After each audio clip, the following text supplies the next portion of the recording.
Eden's autumn night had always been chilly. The temperature was nearly 0 degrees Celsius, and Roy was shivering in the cold, his breath turning into mist. The moon was full that night, its silvery light bathing the wilds, but it provided no security. Strange sounds crept out from the depths of the wilds. They sounded like bugs, but also something else. Something horrifying.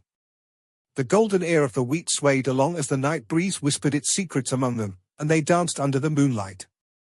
The flowers of common hops filled the air with a faint bitter scent, but none came to taste it.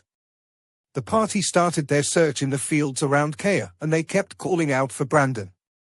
Even with the help of torches and the moonlight, their vision was severely restricted. Most of them could only see 10 feet away. Roy wasn't most people. Much to his surprise, he realized that his vision wasn't restricted at all. He could see things clearly even if they were 30 feet away, just like how he would in daytime. He knew he could do this because of the sight improvement from his perception. Yep. I made the right investment. After 1 hour into the search, Brandon was still nowhere to be seen. Roy's search party had searched through every field in Kea, to no avail. Worry and tension started to brew among them. They knew the chances of Brandon's survival would get slimmer the longer they tarried. Jack was observing his members along the way, and then he suddenly stopped. We can't find him like this. Fletcher, think carefully.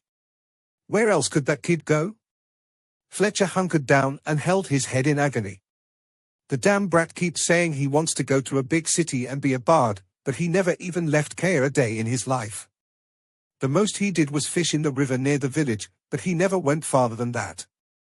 I haven't fulfilled my promise to him and my wife. I have to send him to Vengerberg and Oxenfurt. Roy sighed silently after hearing that. A short while later, something struck him. Roy recalled he said something he shouldn't to Brandon. Show it to your mother.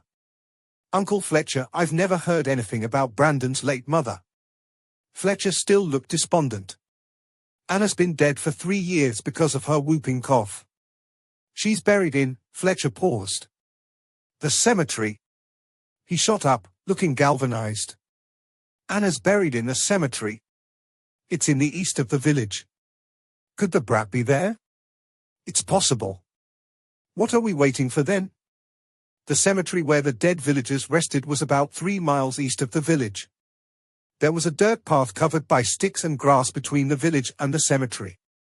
It was the dead of night, but the search party dashed across the path, torches held up high above their heads.